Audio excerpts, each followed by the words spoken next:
Have you ever wondered if there are forces at play beyond our understanding, moments that defy all logic and science? From the very dawn of human history, whispers and tales have echoed through the ages, stories of impossible events, of divine intervention that shaped the course of nations and the hearts of individuals. These are not just stories, they are accounts of miracles, moments where the veil between heaven and earth seemed to thinnest, revealing a power that is both awesome and deeply personal. Today, we journey back in time to explore the most breathtaking miracles ever recorded, events that have inspired faith, wonder, and debate for millennia. Join us as we uncover the moments that prove the impossible is possible. Let's begin our journey in the ancient world with the sacred texts of the Old Testament. Imagine this: an entire nation of people, the Israelites, have just escaped centuries of slavery in Egypt. They are free, but they are trapped. Before them lies the vast, impassable Red Sea. Behind them, Pharaoh's army, the most formidable military force on the planet, is closing in fast, with chariots and soldiers bent on their destruction. Hope seems lost. Fear grips every heart. They cry out to their leader, Moses, who in turn cries out to God. And then, the unthinkable happens. Moses raises his staff over the waters. A powerful east wind begins to blow, not for an hour, not for a few hours, but all through the night. The sea, a churning, chaotic force of nature, begins to obey a command that no human could give. The waters split apart, piling up into two colossal, liquid walls on either side. In between, the seabed becomes dry land. A path is cleared through the very heart of the sea. The Israelites, in utter astonishment, walk through on this dry ground, with walls of water towering over them.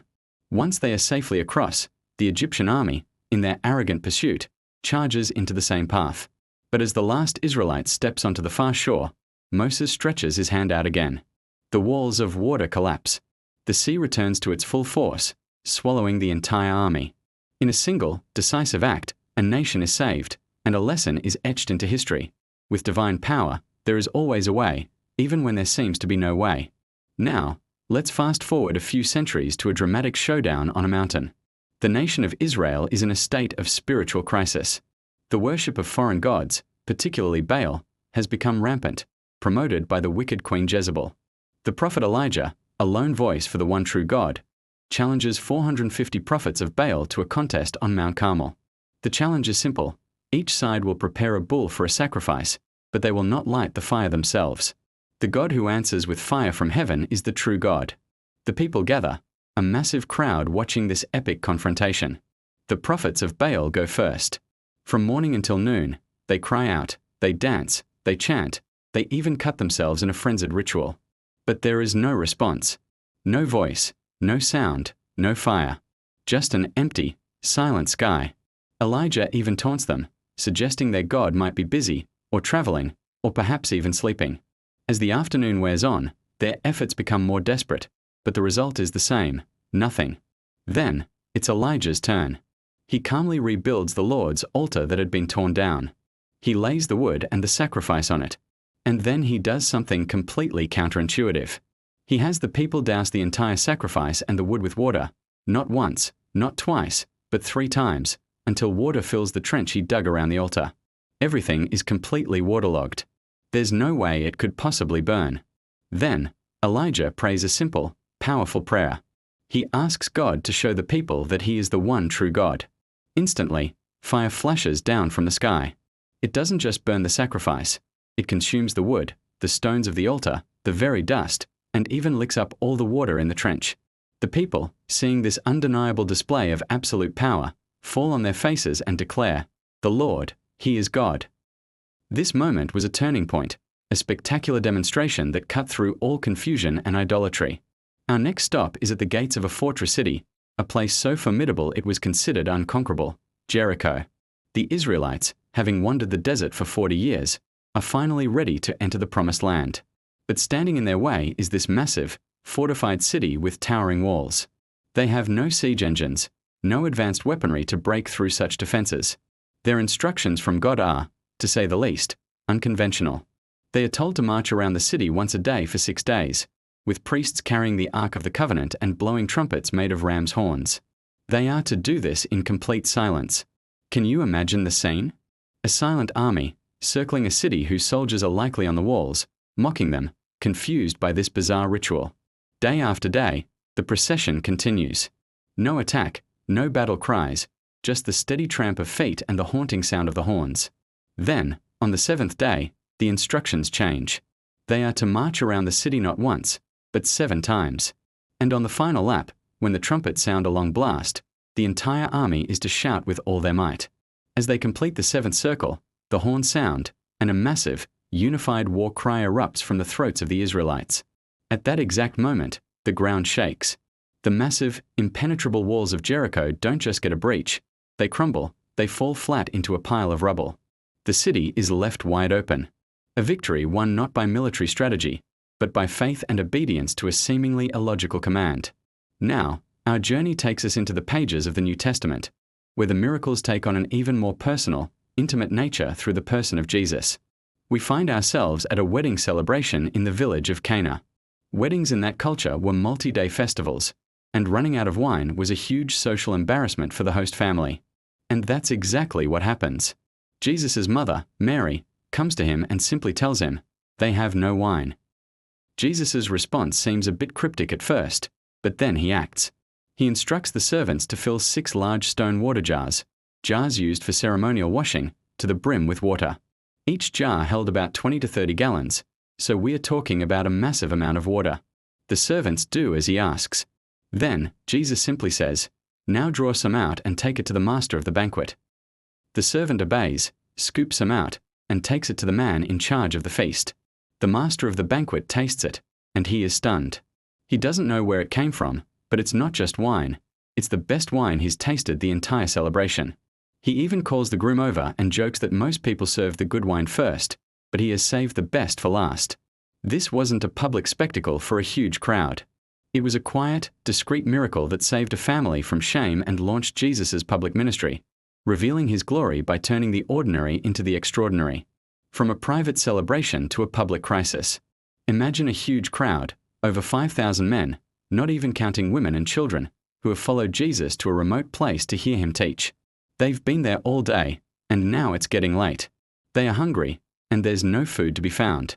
His disciples are worried.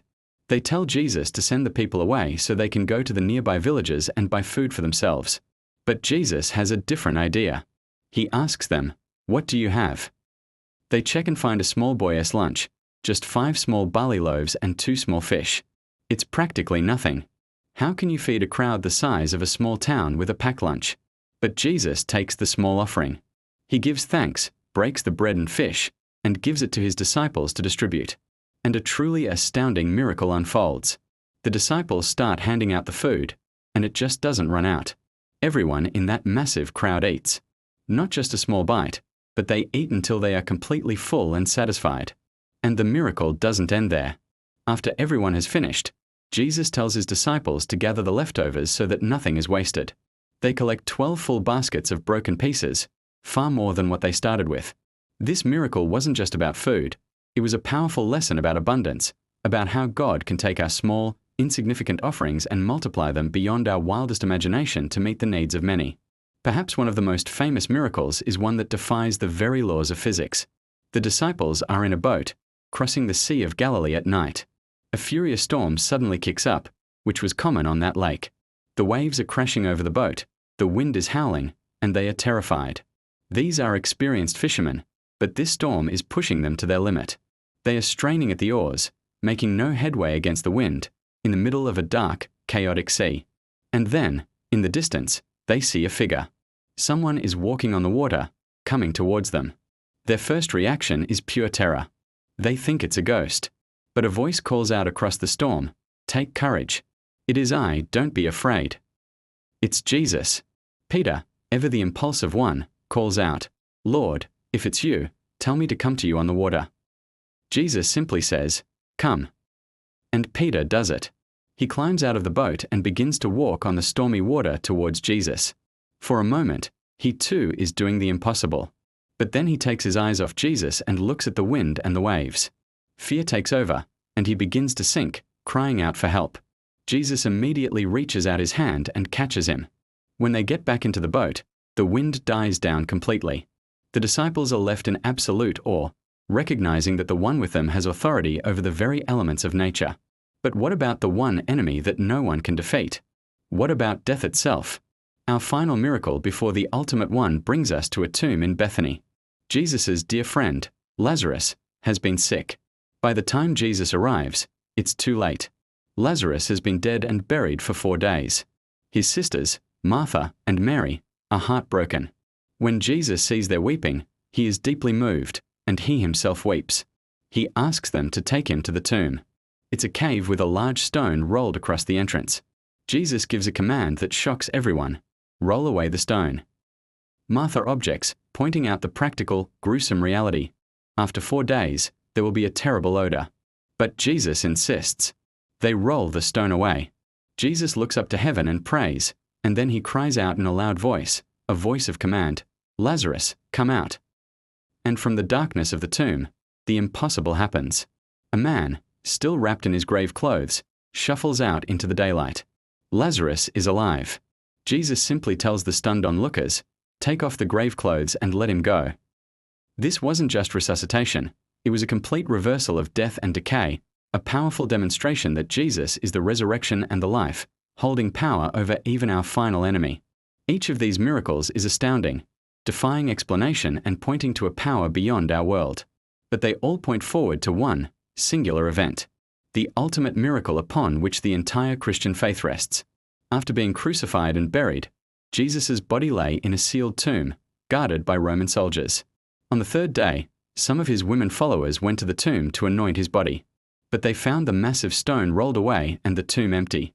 An angel appeared and told them the most astonishing news in human history. He is not here. He has risen, just as he said. Over the next 40 days, the resurrected Jesus appeared to his disciples, to crowds of over 500 people at once, eating with them, talking with them, proving he was not a ghost but was physically, gloriously alive. The resurrection is the cornerstone, the final, undeniable proof of his divinity and his victory over sin and death. It transforms a story of a great teacher into the story of a living Savior. It turned a group of terrified, hiding disciples into bold proclaimers who would change the world. From the parting of the sea to an empty tomb, these miracles are more than just fantastic tales.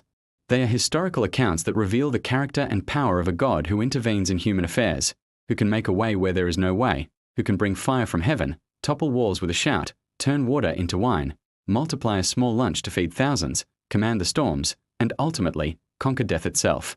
They invite us to look beyond the world we can see and touch, and to consider the possibility of a reality far greater than we can imagine. Thank you for joining us on this incredible journey through the miracles of the Bible. If these stories have sparked wonder or curiosity in your heart, we encourage you to explore them further. Don't forget to like this video, share it with someone who might need to hear it, and subscribe to our channel for more content that explores the depths of faith and history. Until next time, keep seeking the extraordinary.